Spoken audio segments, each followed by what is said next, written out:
Personal notice. Danger's my stock and trade. If the job's too tough for you to handle, you got a job for me, George Valentine.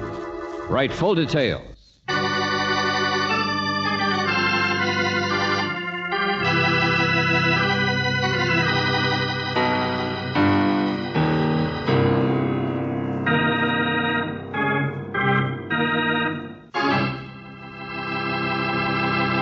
Greetings as always, mystery lover. Time for another Let George Do It adventure. Our little tale of suspense, which by the way is called It's a Mystery to Me, has to do with a disgruntled bartender, a mystery story writer, and an elusive gal named Cynthia, just to name a few. And since it's rather a long story, I think I'd better get off so they can get on.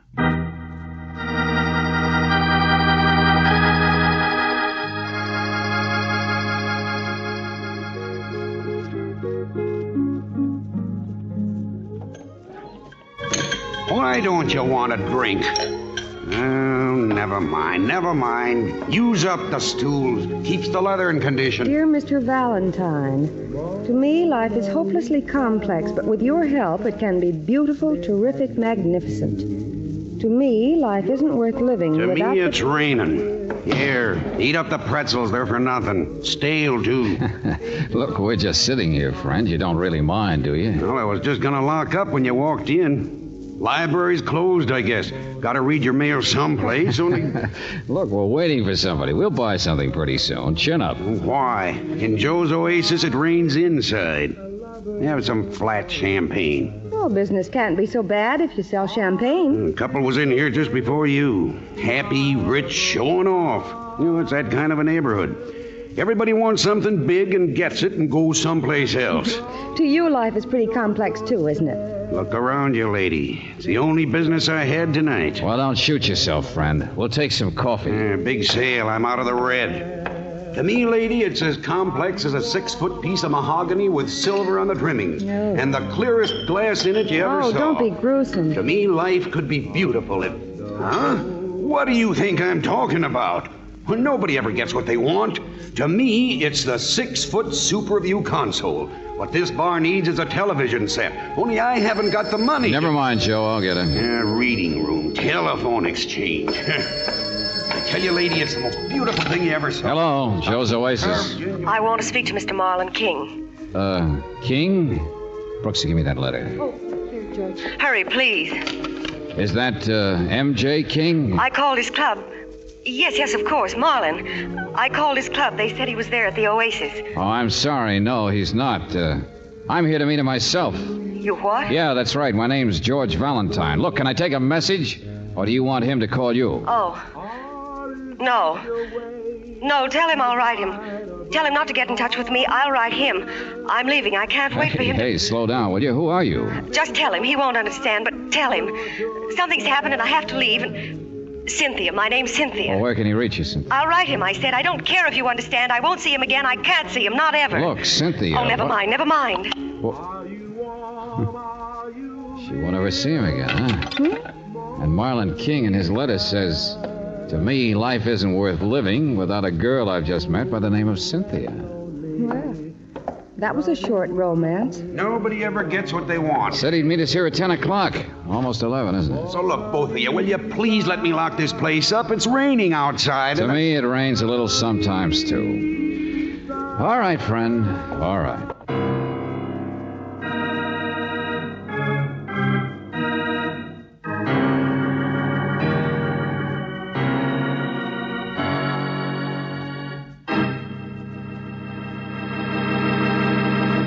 You are listening to Let George Do It. Our adventure will continue in just a moment. Now back to Let George Do It and George Valentine.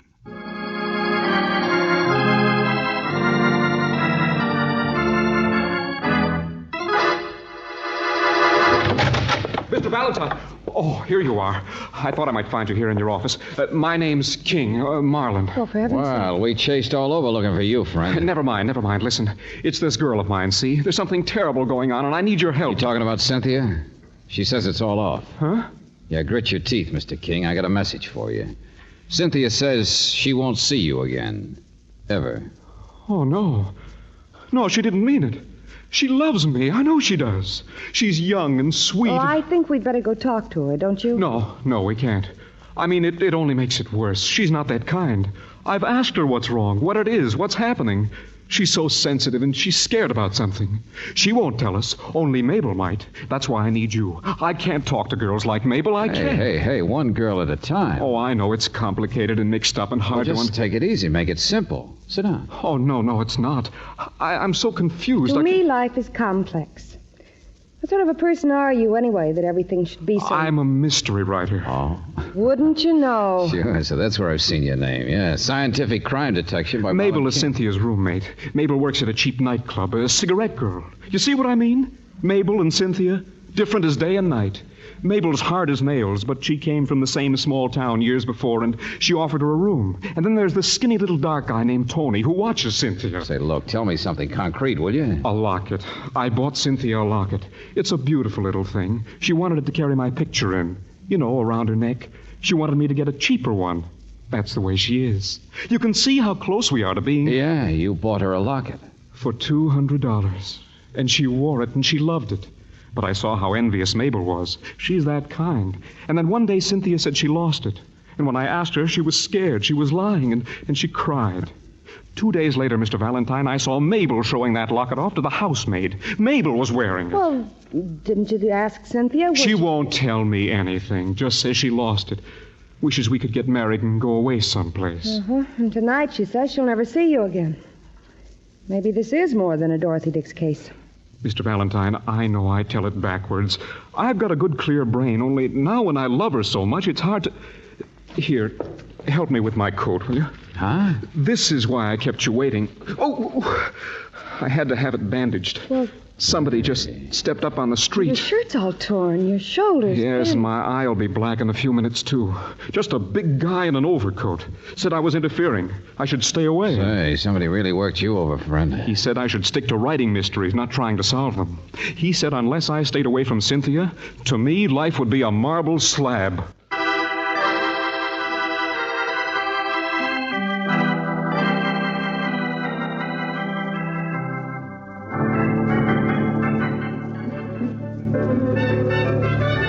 Mabel's not here, mister. But she's supposed to be working. And I'm supposed to be at the wrestling matches. Does that signify? Mabel's not here, I told you. Oh, it gets worse and worse. Now Mabel's disappeared. Take it easy, Marla, take it easy. Where's she gone? How should I know? Dummy! Hey, don't you believe you said Mabel's not... The other guy, the big one. Listen. What's in there? The boss's office, and you It's can't... the guy who hit me, the guy who beat me up. Come on, sister, come on. Who's the big guy? Our bouncer, but you can't... Oh, yes, I can. So you act like Beaver Eagle, No, stop it. So you act just sorry. like... Wait a minute. There, you see what I mean? They're Bouncer Valentine. I know it's him. I'm going in there. Oh, no, you're not. You're going to hold hands. What? With her, yeah. Hey, let go of me. Come on. But boss... Yes, of course, Michael. Get back to your work. Sure, boss. And what can I do Hey, for wait a you? minute. It's your strong boy there I want to talk to. He is quite busy. Excuse me, I do the talking to customers. I am Tony. Oh, Tony, huh? Small world. Skinny little dark guy named Tony. What do you mean? So everybody works for you, huh? A big guy who beats up people and a missing Snoopy girl named Mabel? I gave her the night off. Who do you work for? Marlon King. The innocent. The what?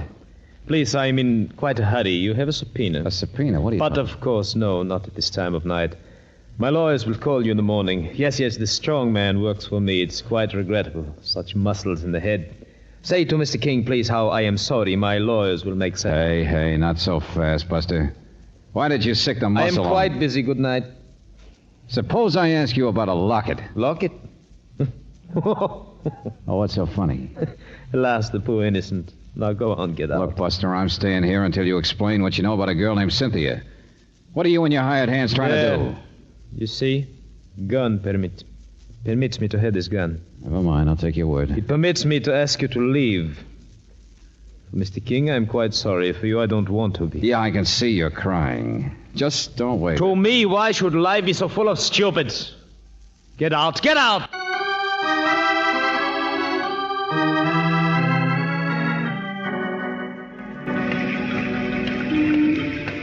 Oh, is it ever going to stop raining? George, here I am. Oh, hello, Brooksy. Did you get hold of that housemaid that Marlon here told you about? Yes, she's here. But, George, first I... Miss Brooks, I'm getting scared for Cynthia. He's the man I should talk to, dearie. Yeah, but wait a second. Look, George... we didn't learn anything, Agent. That locket.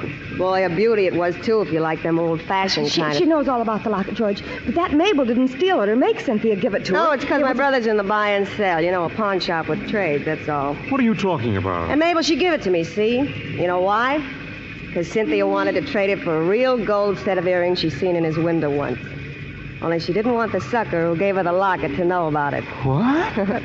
That Cynthia, she's something, all right. George, please. Well, there's your mystery, friend. The innocent. She's so young and sweet and sensitive, so different from a girl like Mabel. George. No, I don't believe it.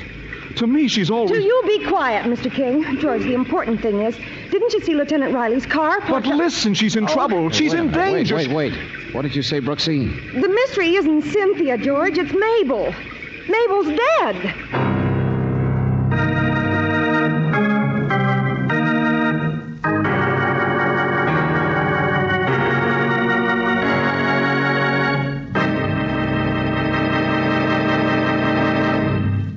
You are listening to Let George Do It. Our adventure will continue in just a moment.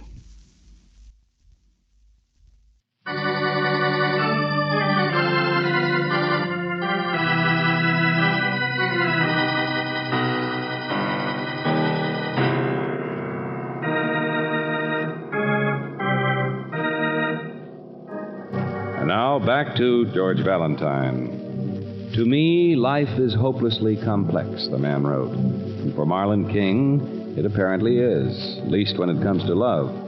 Because his wonderful Cynthia, you have found, is not quite the type girl that she made the innocent believe. And as for her avaricious, snoopy roommate Mabel, well, even if your name is George Valentine, you will never know now, because, as Lieutenant Riley so gently points out, Mabel has been murdered. Do I have to draw you a diagram? Look at the place. Just look at it. Torn up like Coney Island on Monday. All right. So she put up quite a fight, Riley. But you haven't told me. Here. That's the weapon. Don't touch it. The skillet. Heavy iron skillet. Yeah. Grabbed off the stove, I guess. A single blow on the back of the head.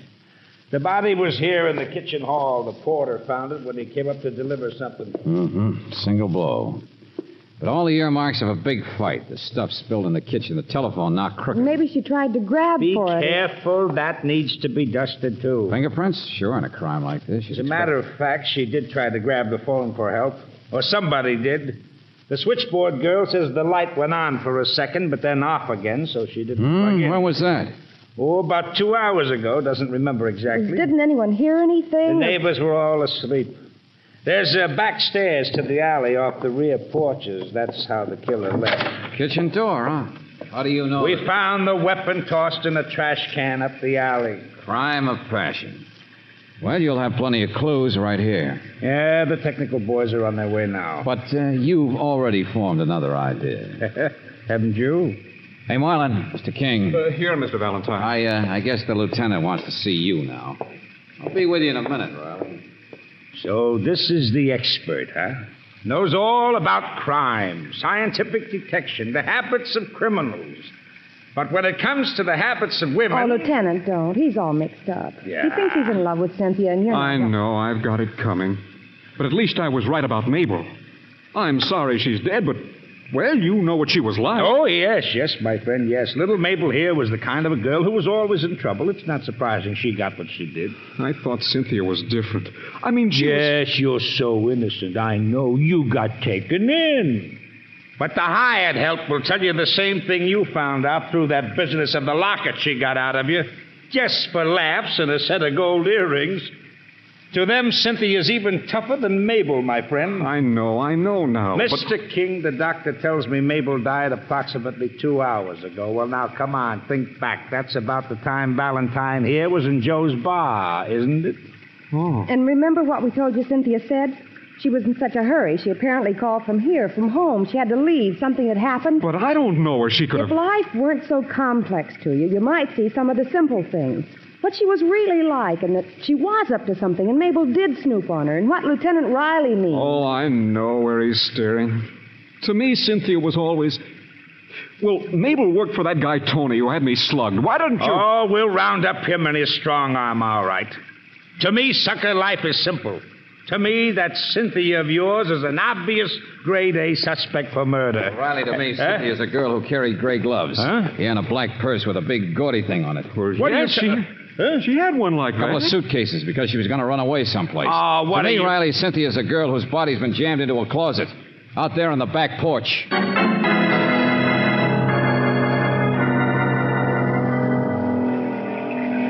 Strangled. Yeah. Well, there's your original crime of passion, Riley. Dead, both of them. And unless I'm wrong, she's been dead just as long as Mabel, maybe longer.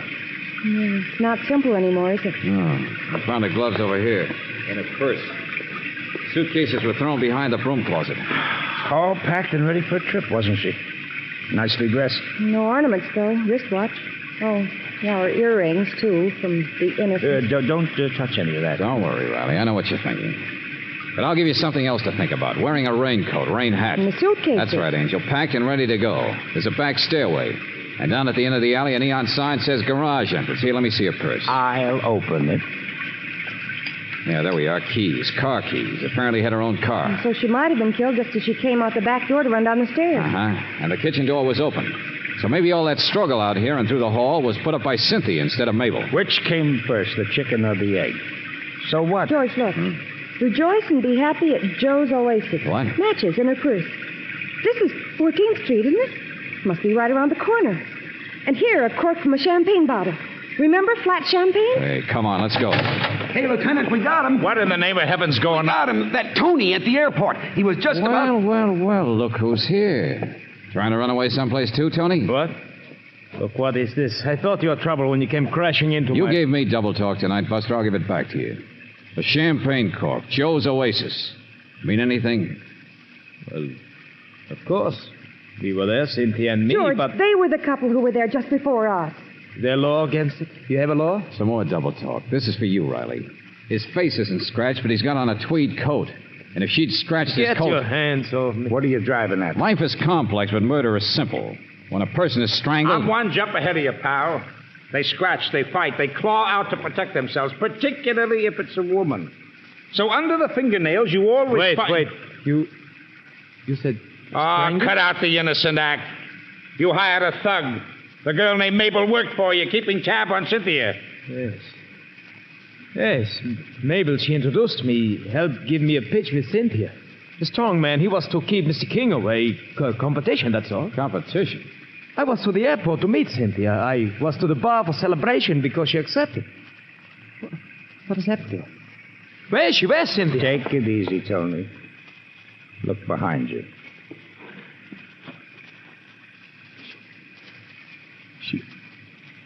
She was my type. A girl with realism. She, tonight, accepted my big campaign to marry me.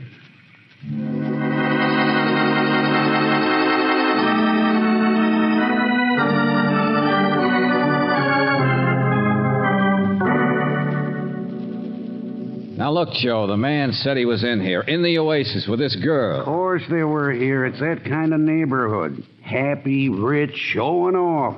Celebrating, they said. He said they talked about getting married. He asked her right here over a bottle of champagne. I should hear love stories yet. Decided to up and do it tonight. He'd take her home, and then they'd meet out at the airport. You know what I think? Only customer gives me a buck tip in 5 weeks, and she's got to go get strangled. Raining, see what I mean?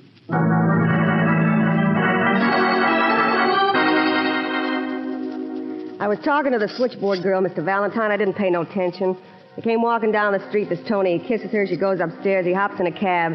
Hey, what do you want my fingerprints for? I'm just a maid. Keep talking, never mind. I ain't got no scratches on me. You don't think I'm big enough to choke a wildcat like that? All right. No, Mabel come in later. I don't know what time. That's all I seen.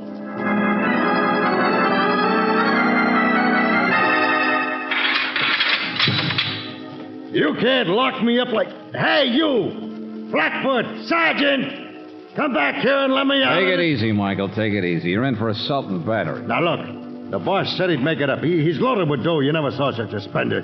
So I hit the guy. So I get conscientious trying to make an impression. Is it my fault somebody murders a boss's girl? I just keep his competition away. Yeah. Now, listen. I said, hey, you. Come back here. Hey.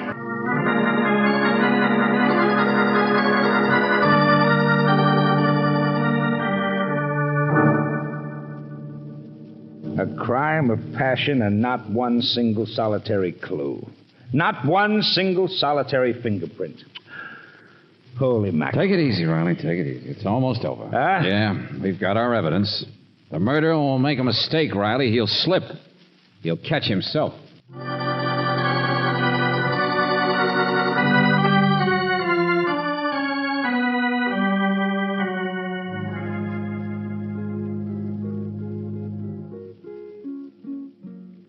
To me, life is hopelessly complex. That's what you wrote, Marlon. This is where I came in. Hey, you buying anything? We're waiting or... for somebody, Joe. We explained to you when we... Like chewing gum on a phonograph record. Round and round. I just write about crime and things, Mr. Valentine. I mean, well, I'm always getting mixed up with some girl. Well, don't tell Lieutenant Riley that. But why should he keep looking at me like... Listen to this, Marlon. A crime is like a story plot. It's only as mixed up as you make it. Sometimes it's simple. Sure, but... Now, one person killed both Cynthia and Mabel. Somebody waited for Cynthia when she stepped out on the back porch with her bags. She fought. She tried to get back to the phone. Then Mabel came home and stumbled into it. So our man's desperate. He has to grab the handiest weapon and swing on her, too. But why? I mean, Mabel was all mixed up with... Keep it simple, I said. One thing at a time. Cynthia's gloves. Huh? Yeah, those gloves were loose on the porch, weren't they? Well, she naturally would have dropped them. Well, is it likely that a woman all dressed up in a raincoat and carrying 2 suitcases and a purse would be carrying her gloves loose? More likely have them on, wouldn't she? What? Well, now, look, I understand the murderer went through all kinds of complicated cover-up. The murderer was frantic, Marlon. That's why both gloves were off. But they were on at the time of the struggle. So Cynthia left no fingerprints. But how do you know the gloves were the... It's true that a person being strangled always tries to scratch or claw. But Cynthia's fingernails were perfectly clean. At the time she was killed, her gloves were on. Now, you see what I mean? Don't get complicated. So the murderer wasn't an expert. Someone who would think to... Well, anyway, it was a crime of passion. If you could call it a passion. Hey, Mark, this the Oasis? It's a lecture hall where you get free lessons. Oh, wait a minute, Joe. Hold it. What do you want? I got a delivery outside. Make up your mind. Okay. Don't let the rain in. You see, Marlon, the important evidence we got was from Joe here and the housemaid. Besides Tony, probably nobody saw Cynthia up close from the time she left here until she went up to her apartment. And what had happened here in the Oasis? Tony had asked her to marry him. But, George, I don't... She had accepted. Little engagement party. Tony's big campaign, and they sat at the bar and showed off. Only, showed off what? A mercenary number like Cynthia certainly wouldn't have accepted a well-heeled shrimp like Tony without some valuable token. Lesson 5, lesson 6, yakada. Yeah, Joe? Step on it. Where do I put this thing? A box. A crate. What in the name of... Superview console, 6-foot model. Television set. Sure, so what? Wait a minute. I didn't order no... Oh, wait till you see the aerial. Receipt to sign, too. Brooksy, a while ago you noticed Cynthia wasn't wearing any ornaments besides a wristwatch and earrings. Is that right? Listen to me, will you? That television. George, I didn't it order... explains why the murderer ripped her gloves off. What he was looking for. Why he did it. That's it, Brooksy. I didn't, I tell you. What? The television, I mean. Listen to me. I didn't order... Everybody wants something different out of life, Joe. Engagement ring. Why didn't you mention it, Joe? From a person like Tony, it must have been a really terrific stone. What? No, listen. That's set there. Cynthia showed you the engagement ring, didn't she, Joe? And you were trying to close up so you could go after her. She was in here regularly, so you know where to find her later after she phoned and we left. No. If you didn't order that television set, why does it bother you so much? Maybe your wife or somebody has already paid for that Superview. But I didn't tell my wife. I didn't tell anybody. What did you say? Grab him, George.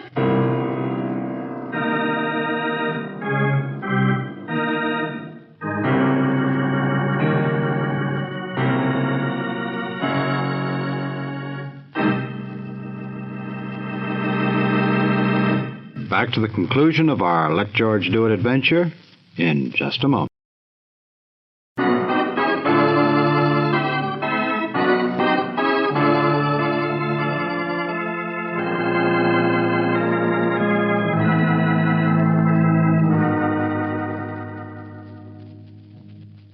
For the last time, Angel, I'll get this straight. I'll explain it to you. I was the one who ordered that television set. I wanted to break Joe. I told you before I was waiting for somebody. Mm-hmm. That was it. And it was a simple crime. Well, it was simple, all right, but I didn't expect to find the ring right in his pocket. Just did it for money. Yeah. Maybe he didn't even intend to kill her. But he ended up by having killed both of them. Yeah, but, George, I thought that Marlon King... No, Angel, not Marlon. You see, Marlon and that thug, that Michael, they gave each other an alibi. Didn't you catch that? Yeah, but Tony, he didn't have an alibi. Angel, let me explain something. A man who's going to marry a girl doesn't kill her, does he? Huh? Well... No, he kills himself. George.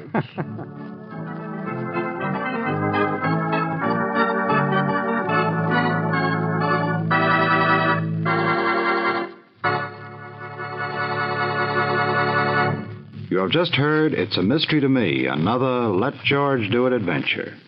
Robert Bailey was starred as George Valentine, with Virginia Gregg as Brooksy. David Victor and Jackson Gillis wrote the story, with music by Eddie Dunstetter. Now, this is yours truly inviting you to another visit with Valentine, when you will again hear what happens when you let George do it.